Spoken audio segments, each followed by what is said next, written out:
अन्य विषय को सदन में विचार हेतु नहीं लिया जा सकता।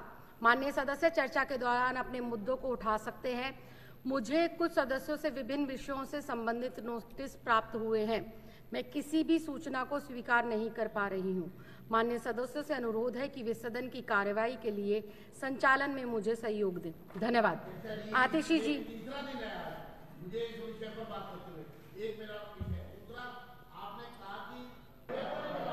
मैंने ये बोला बैठते ही इससे पहले में, ये देखो गलत है ये ओपी शर्मा जी, बहुत गलत है। तो बैठेगी जब भी तो बोलने देंगे, जब आप बैठेंगे तभी तो बोलने देंगे। आप सदन चलने ही नहीं देते हैं।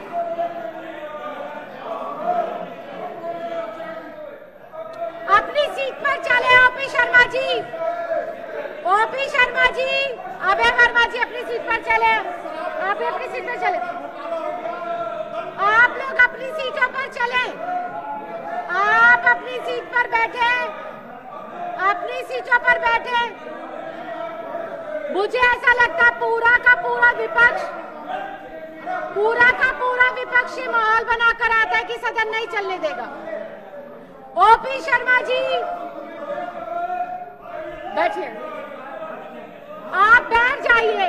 आपको जो भी बात कहनी है, आप लोगों को जो भी बात कहनी है अपने वक्तव्य में कहिएगा, बोलने देंगे जब आप सीट पर बैठेंगे। आप अभय वर्मा जी अपनी सीट पर बैठिए। मुझे बिल्कुल मजबूर मत करिए कि मैं आप सबको बाहर करूं।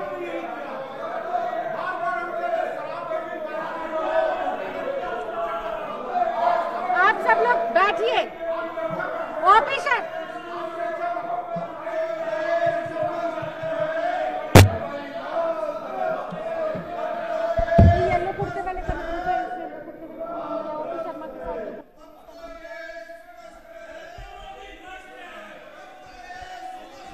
अजय महावर जी अपनी सीट पर चलिए। ओपी शर्मा जी, अजय महावर जी बैठिए।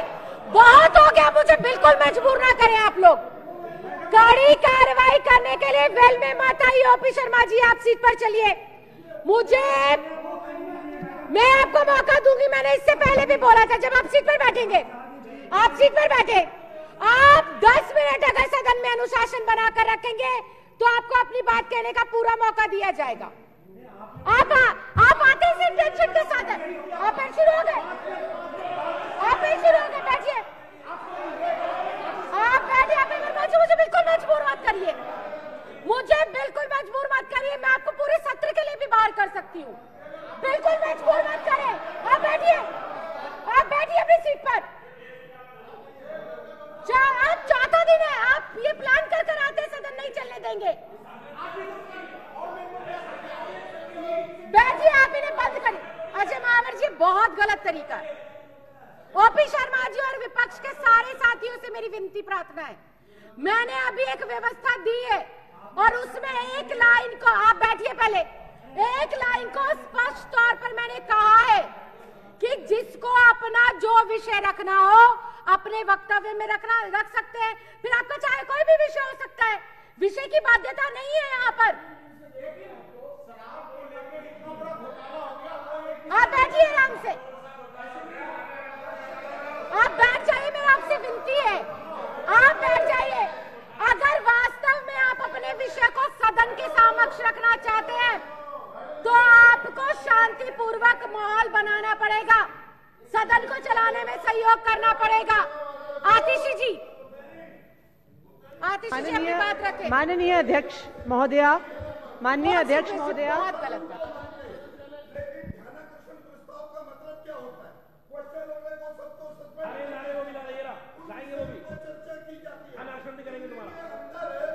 बैठिए आतिशी जी, आप बोल रहे। माननीय अध्यक्ष महोदया, आपने मुझे इस विश्वास प्रस्ताव पर बोलने का मौका दिया, उसके लिए आपका बहुत बहुत धन्यवाद। मुझे माननीय अध्यक्ष महोदया, तो तभी निवेदन कर रही हूँ, बैठिए। लेकिन आप कहाँ सम्मान कर रहे हैं? सुबह से मैं कम से कम 50 बार, कम से कम 50 बार।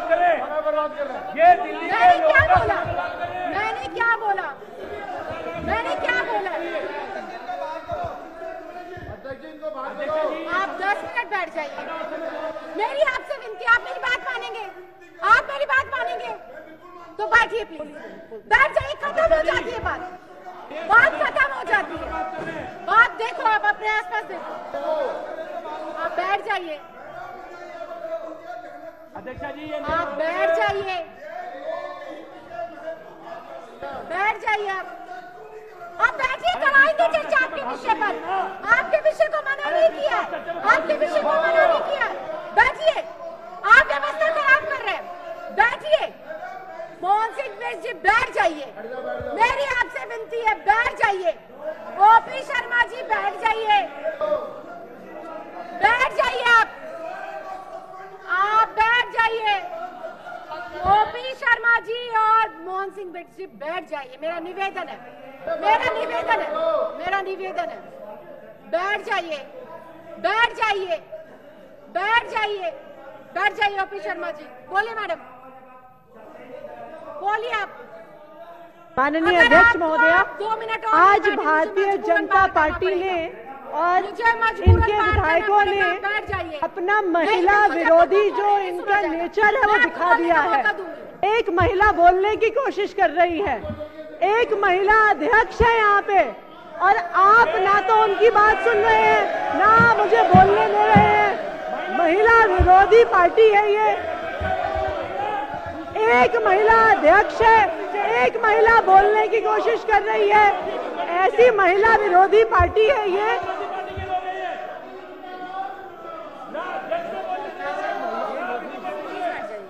ये जो महिला विरोधी पार्टी है। बैठिए, लाकड़ा जी बैठिए, यादव जी बैठिए।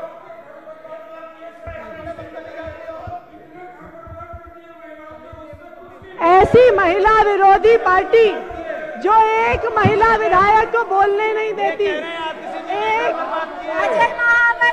एक महिला विरोधी पार्टी जो एक महिला अध्यक्ष की बात नहीं करने दे रहे। शर्म आनी चाहिए भारतीय जनता पार्टी को, शर्म आनी चाहिए। महिलाओं पे आरोप लगा रहे हैं कि महिलाएं घर में बात करती है, ये आरोप गलत आरोप लगा रहे हैं।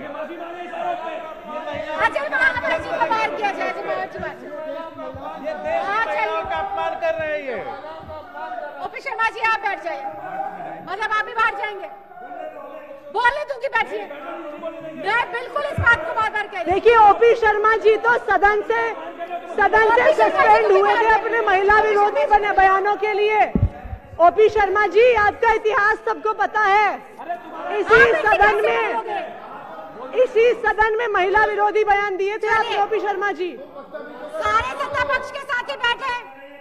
आतिशी जी अपने वक्तव्य को शुरू करें। आतिशी जी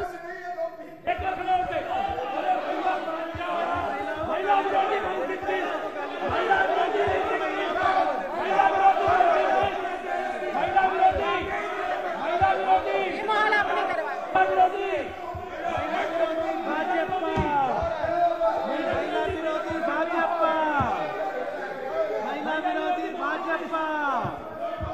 आप सदन नहीं चलने दे रहे हैं, आप सदन नहीं चलने दे रहे हैं, भाजपा, आप सदन नहीं चलने दे रहे हैं। आप बैठिए, महिला विरोधी भाजपा, महिला विरोधी भाजपा, महिला विरोधी भाजपा, महिला विरोधी आप बोलने नहीं दे रहे। महिला विरोधी भाजपा, महिला विरोधी भाजपा, बच्चा चोर पार्टी। ये बेहद दुखद और शर्मनाक बात है। इतने महत्वपूर्ण विषय पर भी पिछले 4 दिन से विपक्ष के साथी सदन चलाने में बिल्कुल भी सहयोग नहीं कर रहे हैं। ये इस सदन के लिए सबसे शर्मनाक बात है, बहुत शर्मिंदगी वाला माहौल है। और अब मैं साथी सत्ता पक्ष के साथियों से भी निवेदन कर रही हूँ, आतिशी जी बोल रही हूँ, उनकी बात को ध्यान सुने। बिल्कुल है, बैठिए, मैं आपको मौका दूंगी, बैठिए। आपको वाजपेयी जी पहले बात को सुनिए, बोलिए। माननीय अध्यक्ष महोदया, इस सदन में विश्वास प्रस्ताव पर चर्चा चल रही है। इससे गंभीर मुद्दा किसी विधानसभा में नहीं हो सकता, और ये बहुत दुख की बात है, ये दुख की बात है कि भारतीय जनता पार्टी जो खुद जिनके प्रधानमंत्री जी लाल किले पे खड़ा होकर बोलते हैं कि हमें गर्व है कि भारत 75 साल से लोकतंत्र है, वो भारतीय जनता पार्टी सदन को नहीं चलने दे रही है। ये बहुत दुख की बात है। आप बोलते रहिए आतिशी जी, आप बोलते रहिए। ये पहला मौका नहीं है जहां पे देश के लोकतंत्र को भारतीय जनता पार्टी खत्म करने की कोशिश कर रही है, बर्बाद करने की कोशिश कर रही है। आज यहाँ पे विश्वास प्रस्ताव पे क्यों चर्चा हो रही है? इसलिए चर्चा हो रही है क्योंकि भारतीय जनता पार्टी ने अपने ऑपरेशन लोटस के तहत दिल्ली की सरकार को गिराने की कोशिश करी, दिल्ली की चुनी हुई सरकार को गिराने की कोशिश करी। इनका ऑपरेशन लोटस 3 स्टेप में चलता है। पहला स्टेप 1 ऑपरेशन लोटस का केंद्र सरकार की एजेंसियों को प्रयोग करते हैं, सीबीआई को, ईडी को, पुलिस को, इनकम टैक्स डिपार्टमेंट को, और जिन जिन राज्यों में भारतीय जनता पार्टी की सरकार नहीं होती है वहां के नेताओं को, वहां के मंत्रियों को, वहां के विधायकों को डराने धमकाने की कोशिश करते हैं अपनी केंद्र की एजेंसियों के माध्यम से। ऑपरेशन लोटस का दूसरा स्टेप क्या होता है? ऑपरेशन लोटस का दूसरा स्टेप ये होता है कि उन विधायकों को जाके कहा जाता है कि तुम हमारे साथ आ जाओ तो तुम्हारे सारे केस बंद कर दिए जाएंगे, खत्म कर दिए जाएंगे। तो पहले डराने और धमकाने के बाद ऑपरेशन लोटस के तीसरे स्टेप में उन्हें लुभाने की कोशिश की जाती है। और हमने भी देखा कि किस तरह से दिल्ली विधानसभा में यहां की चुनी हुई सरकार के हमारे कई विधायक साथी जो बैठे हैं उनको भारतीय जनता पार्टी ने अप्रोच किया और 20 करोड़ रुपए तक का ऑफर किया कि आम आदमी पार्टी को छोड़ दो, अरविंद केजरीवाल को छोड़ दो तो 20 करोड़ रुपए तुम्हें देंगे, और विधायकों को साथ लेके आए तो 25 करोड़ रुपए देंगे। क्या ये हमारे देश का लोकतंत्र है जिसकी प्रधानमंत्री जी लाल किले से बात करते हैं? और ये कोई पहली सरकार नहीं है जो भारतीय जनता पार्टी गिराने की कोशिश कर रही है। ऑपरेशन लोटस का देश भर में इतिहास है अध्यक्ष महोदया। चाहे मणिपुर हो, चाहे मेघालय हो, चाहे अरुणाचल प्रदेश हो, चाहे गोवा हो, चाहे महाराष्ट्र हो, चाहे कर्नाटका हो, चाहे मध्य प्रदेश हो, इन सब राज्यों में भारतीय जनता पार्टी ने ऑपरेशन लोटस के माध्यम से सरकारें गिराई हैं। मेघालय में 40 सदस्यों की विधानसभा है, वहां पे भारतीय जनता पार्टी के 2 विधायक जीत के आए। 40 में से 2 विधायक जीतने के बावजूद इन्होंने पैसे के ऑफर देकर और पार्टियों के विधायकों को डरा धमकाकर मेघालय में सरकार बनाई। 40 में से 2 विधायक थे इनके पास। पूरे देश भर में भारतीय जनता पार्टी ने विधायक खरीदे हैं। आसाम में 10 विधायकों को एक पार्टी से भारतीय जनता पार्टी में लिया गया, उत्तराखंड में 10 विधायकों को, अरुणाचल प्रदेश में 33 विधायकों को, उत्तर प्रदेश में 3 विधायकों को खरीदा गया, मणिपुर में 10 विधायकों को खरीदा गया, गोवा में 11 विधायकों को खरीदा गया, बिहार में 71 विधायकों को, कर्नाटका में 17 विधायकों को, मध्य प्रदेश में 22 विधायकों को, बंगाल में 1 विधायक को। अगर हम इन सब का टोटल करें तो भारतीय जनता पार्टी पूरे देश भर में ऑपरेशन लोटस के तहत 277 विधायक आज तक खरीद चुकी है।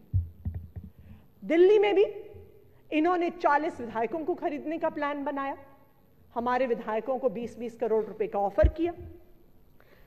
अगर इस हम 20 करोड़ के हिसाब से कैलकुलेशन करते हैं, जो 277 विधायक इन्होंने खरीद लिए और जो दिल्ली के 40 विधायक खरीदने का प्लान बनाया, तो कुल मिला के भारतीय जनता पार्टी ने अपने ऑपरेशन लोटस के तहत 6,300 करोड़ रुपया खर्च कर दिया।